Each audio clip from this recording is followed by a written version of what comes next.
Hey everyone, welcome to this edition of the Animated Girl Profile Confidentials. And as you see on the screen, it's a big surprise. We're going to talk about Rarity from MLP FIM. Now, this is coming from somebody that, yes, I've talked about the show, I've talked about the upcoming movie and everything, even though I don't watch the show. Or I don't know if whether or not I'll go and see the movie. Like I said, I don't watch the show that much. I probably catch a glimpse here and there. The only episodes I do have are the Halloween one they did a few years back, as well as the first Christmas-themed one that they did. I know they did another one, which was a surprise that came early. But, yeah, those are the only ones I have. Now, just because I don't watch the show that much doesn't mean I respect the fact that the show has gone on to become a huge success, has gone on to, how do I put it, kind of break boundaries, if you will, kind of break boundaries and,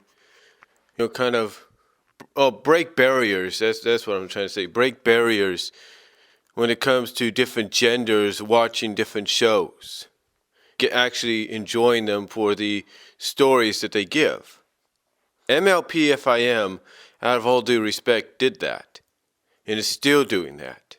And yes, I will admit, as you have probably seen with some of my videos, I do collect some of the figures, or some of the stuff. I have the card games, which, if you're a card collector, you want to get a piece of that.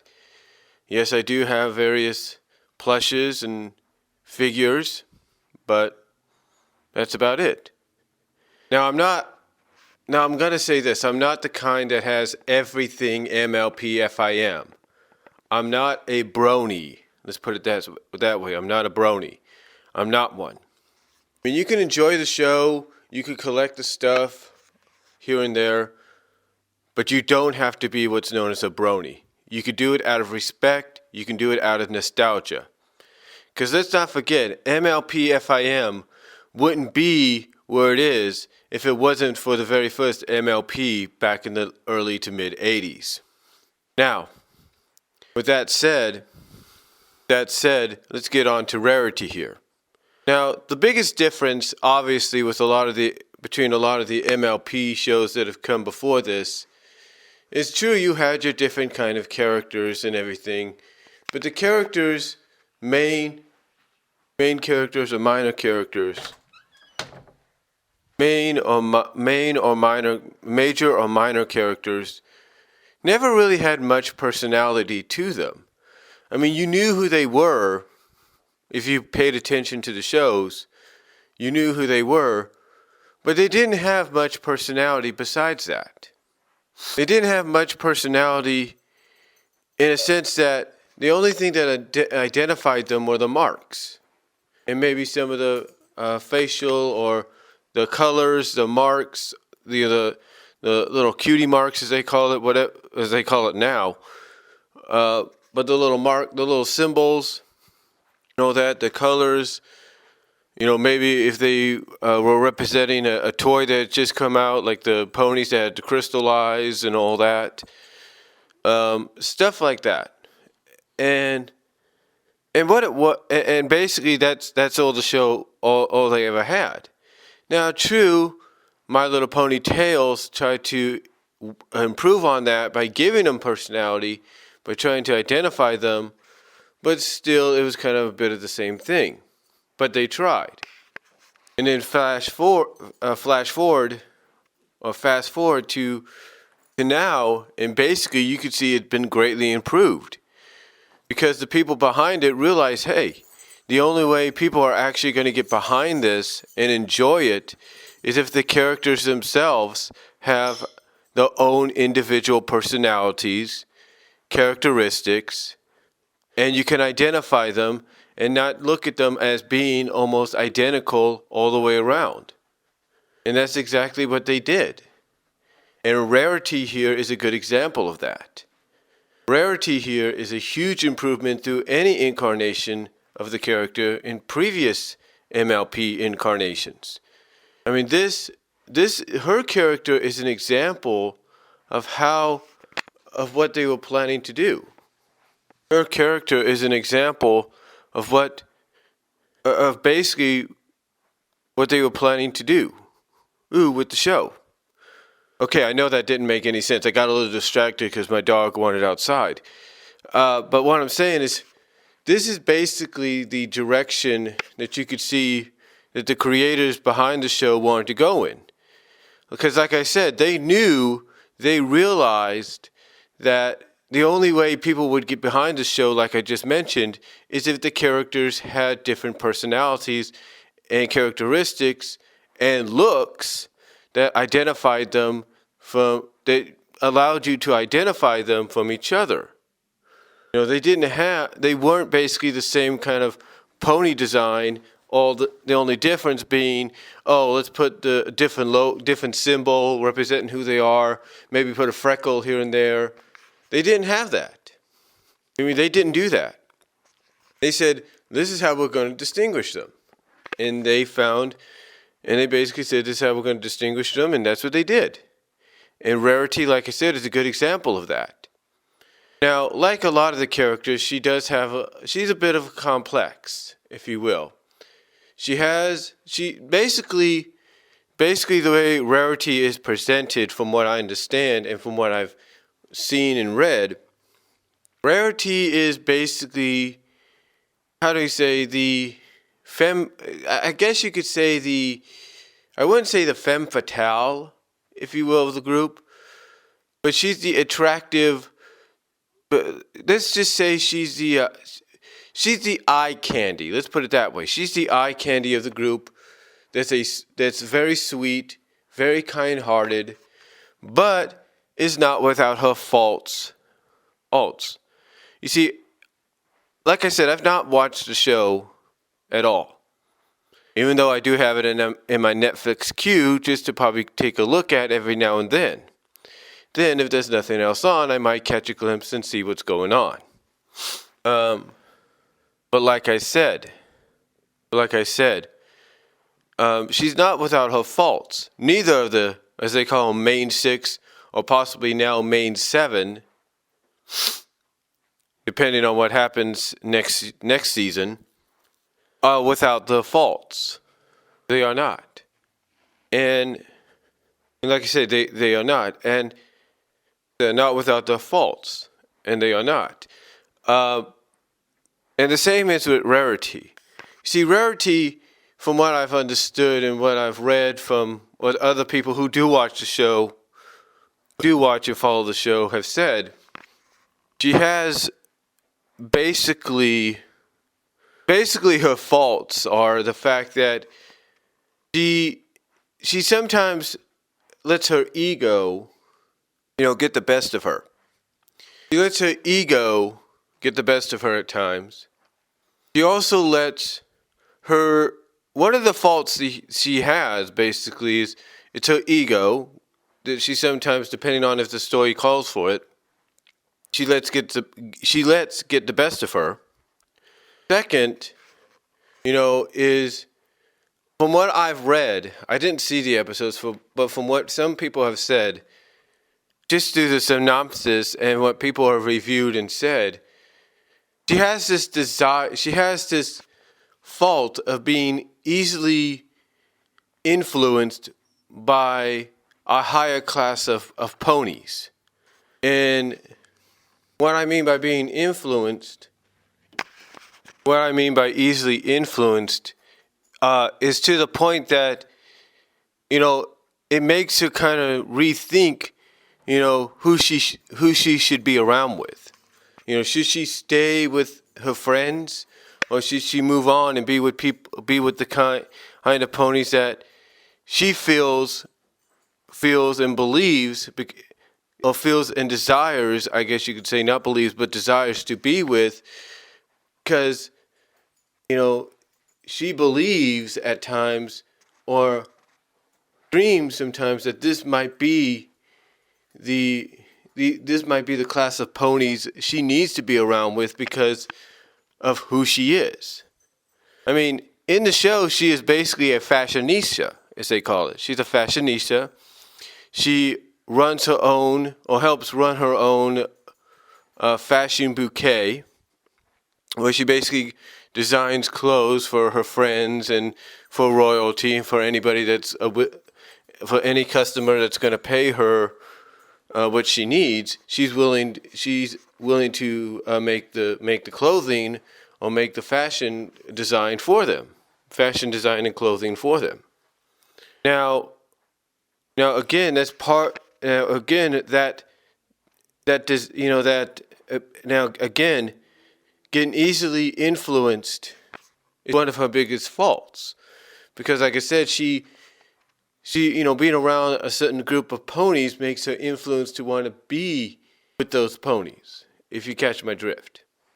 But in the end, she realizes that she's already with a good group of ponies, a good group of friends when it comes to the main six, with her fellow main six or seven, if you catch my drift. Now, the other thing about Rarity that sometimes can be a fault of hers, but also can be a bit of an advantage of hers, is her love for jewelry. And I mean for jewelry, for gems and all that. I mean, heck, her freaking cutie mark, from what I've seen, is nothing but jewels. It's diamonds, if you will. So she has this, I guess you could say, again, it could be a fault and sometimes it can be an advantage. She has this desire, she has this affection for gems, for diamonds and stuff like that. So sometimes that can be a fault of hers, and sometimes that can be an advantage of hers. The advantage being the fact that she has the power or the ability to track rare gems and diamonds when need be, from what I understand. So, that could be an advantage. It also can be a fault, from what I've read, because sometimes it can land her in trouble, because you'll have outside forces sometimes that would look into that and say, hey, let's take advantage of that. Let's capture her, take advantage of that, or let's use her weakness for these gems and all that, and let's use that to our advantage or stuff like that. So again, it can be an advantage and it can be part of her faults. So, again, like any of the other main 6 or 7, she's not without those or some, if not all, or some, I should say, of her faults, because none of them are without their own. Let's be honest. For any of you that watch the show, be honest. It's not. Let's be honest. It's not every fault she would have, but it's some of the major ones.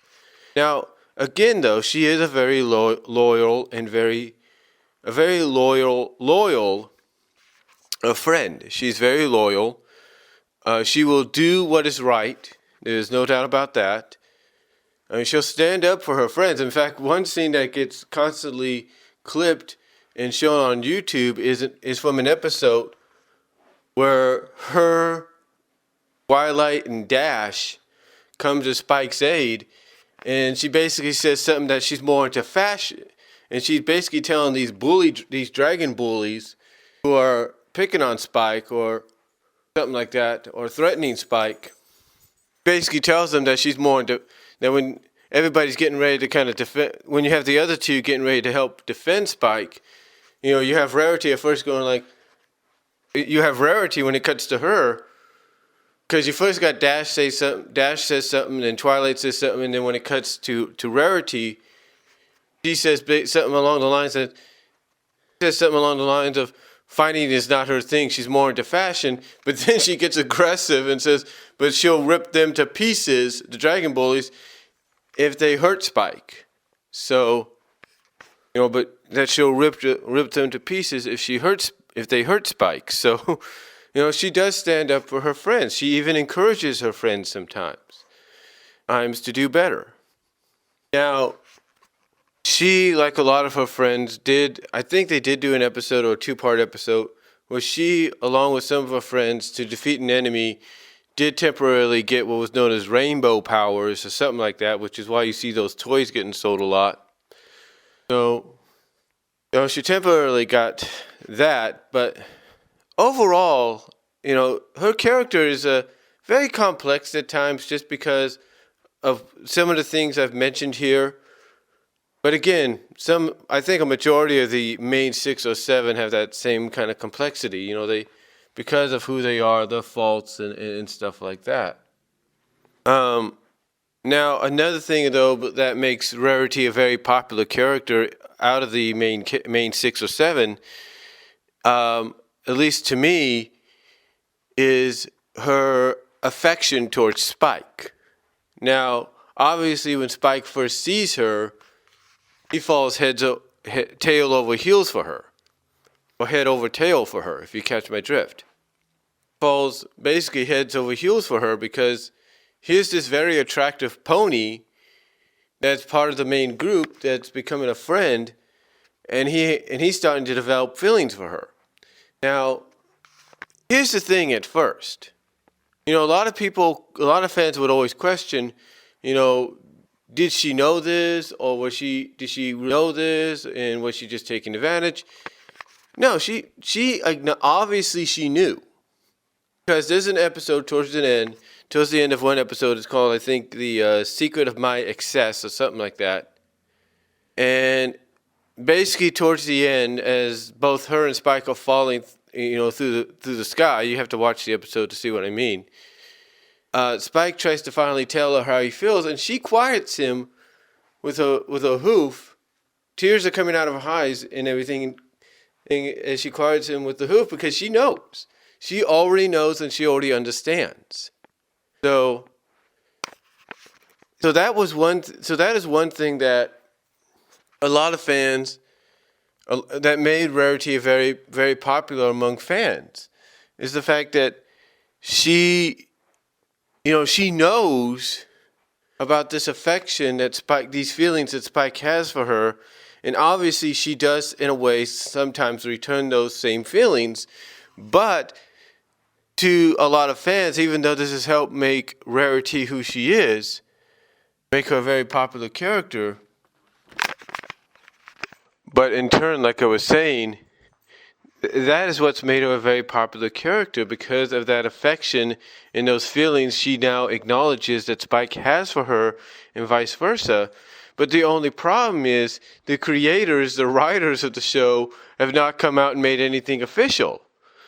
Some people have said, I don't know if it was the writers or whatever, but some people have said that the reason it was not made official yet is because Spike is looked at as just being a kid. Now, obviously, cartoons or continuities, whatever, they don't ever acknowledge, okay, a character could celebrate the first birthday or something like that, or second birthday, but they may act older and more mature than what is acknowledged, than what you see. So just because a character could be like 1 or 2 doesn't mean that that's the equivalent of 1 or 2. It could be the equivalent of 15 or 16 or 14 or whatever. It doesn't necessarily mean it. It doesn't necessarily mean that they're that old. Let's take a look at regular animals, if you will. Dogs, when they become 1 year old, they're basically, when they become like 1 year old, they're basically 7 years old. When they become 2, they become 14. When they become 3, they become 21. So who's to say that Spike at 1 year old isn't isn't an equivalent of, let's say, 14? Who's to say he's not a teen already? Just saying. But anyway, that's the one thing that some fans still hope that the creators do in the future, that they actually acknowledge that relationship and do something with it. They hope that gets acknowledged, and that they do so, and that basically the creators, the writers, will do something with it and make it official in some ways. Because even though they have showcased Rarity of having interest in different male pony characters, nothing has ever come of it, and it's like, a lot of fans look at this like, hey, this girl, this attractive pony wants to be with these other male ponies, but yet nothing comes of it. And here she has this young dragon that has the hots for her, that actually does care about her. Why not just make it official? So we'll just have to, I guess people are just going to have to wait and see. Maybe they might make it official in the movie. Who knows? Anyway, overall, even though I don't watch the show that much, if at all, I mean, like I said, I got the first two holiday related episodes on DVD. I will say this, there are a lot of shows I may not like, but there are characters I will like out of them. And Rarity is one of those characters. Yes, I like it. Yes, I like the character because, they drew her as eye candy. There's no doubt about that. But I like her because of the fact that she's the kind of eye candy that's a sweetheart, that does the right thing, but yes, she does have her faults, and yes, those faults are, as I mentioned, but not all of them. But she is a sweetheart. She's a kind-hearted character that will do the right thing, but she's also freaking eye candy. So, what are you going to do? Excuse me. But anyway, that's my take on Rarity from MLP FIM on this edition of the Anime Girl Profile Confidentials. Hope you guys liked it. And that's all I'm going to say. And that's about it. Let me know what you guys think down below. Like I said, I tried my best here. And this is coming from somebody that doesn't watch the show that much. So, maybe some of you could fill in